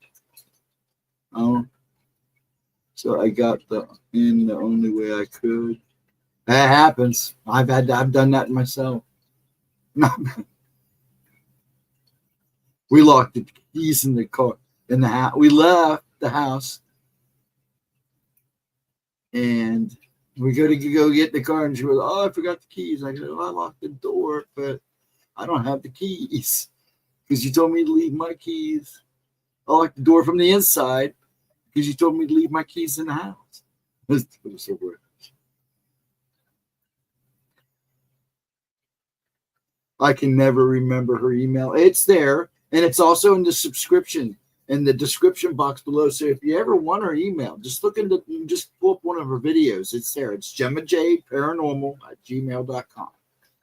And she checks everything on Sundays.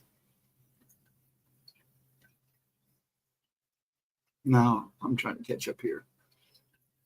I drew out what I saw in the one I've been writing up. Are you talking about that time you guys had in the oh, okay. I see. Vortex facing. Okay.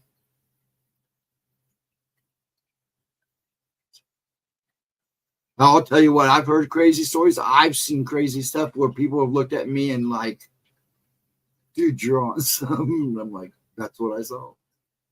So, yeah. It is a hard time when you have something kind of experience like that. It's like the demon story I, like when I dealt with that thing over here at the apartment complex. The demon.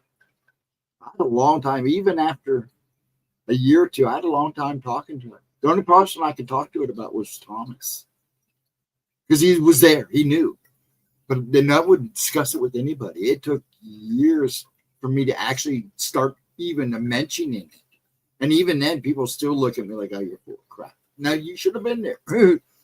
If you would have been there, you didn't see him. I know what I saw that day. Oh, what's the long thing? You killed me, Ladra.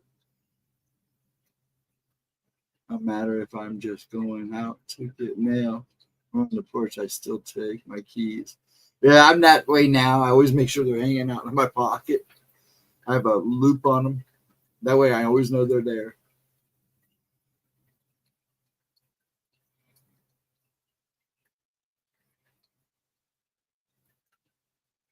Yeah, it's true. It's true. I get you, man. Yeah, you can call me Steven. I prefer Steven better. I'm not a Steve kind of guy. There's too many Steves. You yell Steven, 6 of us turn around. So I always will only answer usually to Steven or Stephen Lee or Ghost or Dragons. But I got you. I know what you're saying. I've seen a UFO back in the 1969, 96, 1969, 1960. See, I can't even read.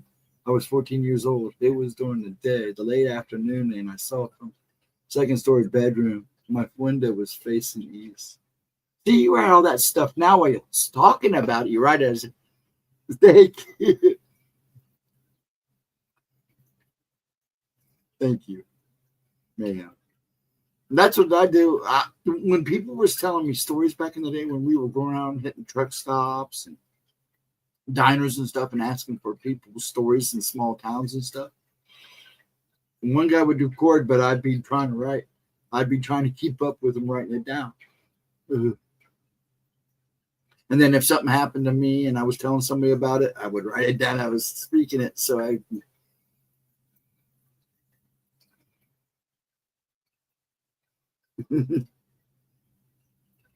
Yeah, I hate to be picky about a name, but there's so many Stevens. That's like people spell it with PH. And I go, no, it's a V. A real Steve is a V. I'm not a Stefan. Or Stefan. I make a joke out of it, but it's all in good fun.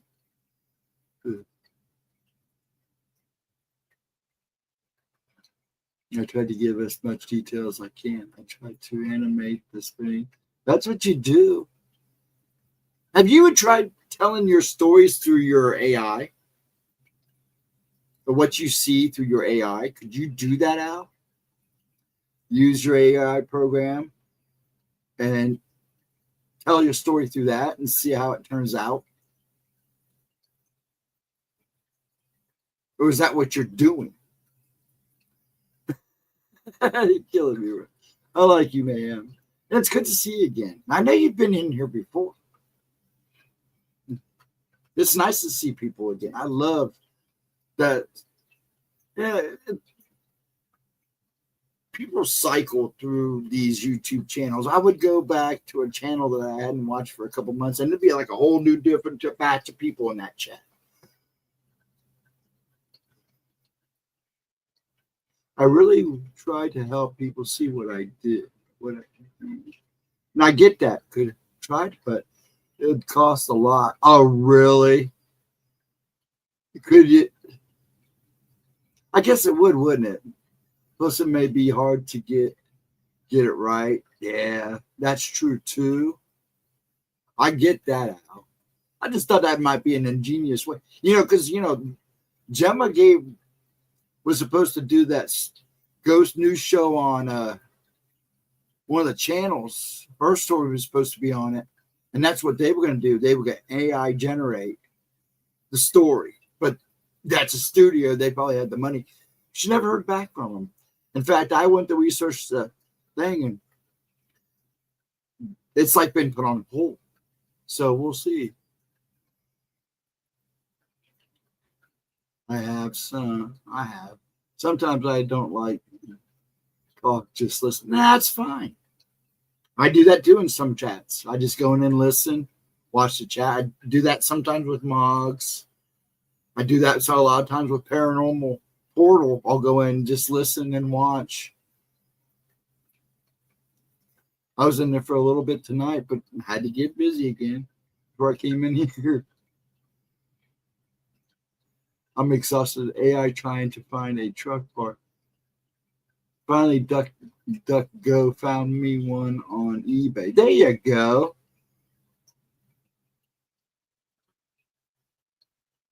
You better to always go straight to the eBay first. I don't know. I've had my issues with eBay. But when you're having a hard time finding stuff, you got a good chance of finding it. That's for sure. I get 100 credits through Power Direct, but each render is 15 or more. Oh, really? For just 5 seconds? Wow. Dang. I wonder how much a program would cost where you wouldn't have to do that, where you wouldn't have to pay to do that. That's crazy. That's still a lot, though. What do they? You can explain the details of the pricing later to me because I'm interested. Because that's a little steep. 15. Oh, $5. Dang, that's not bad. But for 5 seconds, but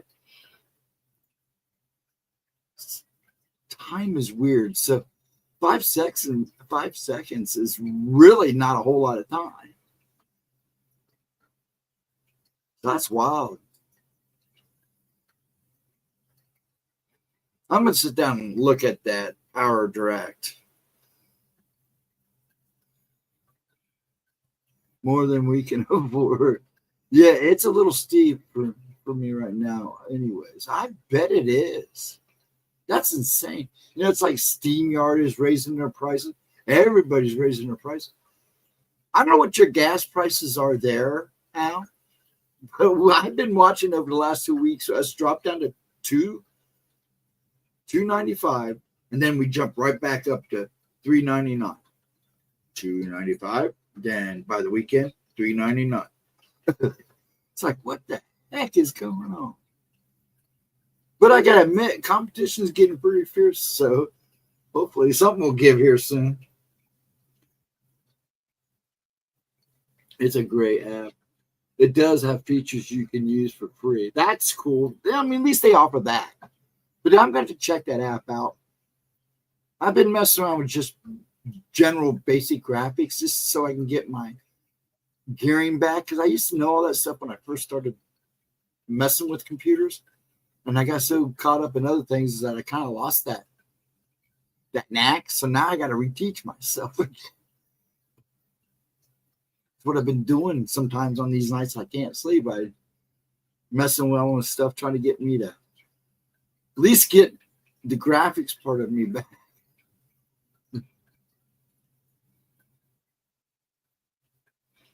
AI is expensive to deploy. The companies are lying about their cost. Nobody's making money. Really?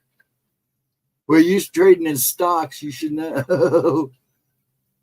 I always like the commercials where mom puts the gasoline on the kid's cereal and she looks in the camera and says, "What, cheaper than milk?" Yeah. Well, that was the day. Now it's not.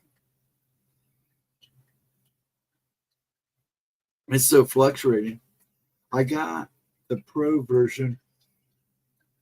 Oh, excuse me. Obviously, to unlock all the good stuff. Yeah. It's fun and easy to use. I also use, you told me about PixArt a while back ago, I believe. I've got that written down. I'm writing down ones I want to check out, but right now I'm just trying to get the graphic knack back. So I've been, like tonight I didn't mess with trying to mess around with just doing stuff. I like to go back. I tried to make a meme the other day and I totally just screwed it up. So prices get bigger and sizes. Yeah. I don't know though. I've been buying, I love my cereal. I can't help it. It's kidding me. I love my cereal, my cold cereal. I bought a big, huge box. I mean, this box was huge of Lucky Charms for $4. That thing was packed all the way to the top. I could not believe it. And lately, the cereal companies are where you're getting your best values at. Every one of those boxes I've opened have been full, even the regular boxes, full all the way to the top. Now, somebody needs to talk to the chip companies because they scam us all the time. PixArt does have AI features as well. Does it? Yeah, it was a great buy. So, and the thing is, they've been doing that a lot lately. Kellogg's and General Mills have been putting out these big boxes and giving them at good prices. So those are companies, but they also are going to have to start changing the inks and stuff in their dyes. So that might be the other reason they're just trying to get rid of before they change over. Which doesn't bother me. That's like Doritos finally, getting rid of all that orange coloring and stuff. If they're good chips, you won't taste the difference. It's all a head game with the colors. I want to try Grok X2. Not sure. I seen that on X. I think an ad will. It looks like a handy feature.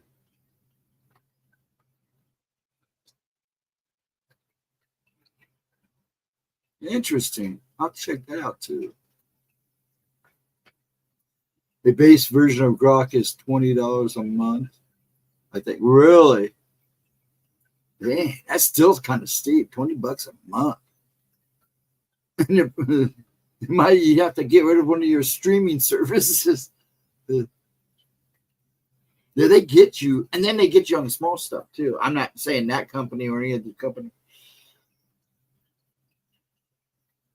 I got one graphic one I bought at the store, and then they wanted me to buy all this extra stuff. And I was like, no, I just want basic graphic. I'm like an old man. I'm just trying to rehash out what I used to know.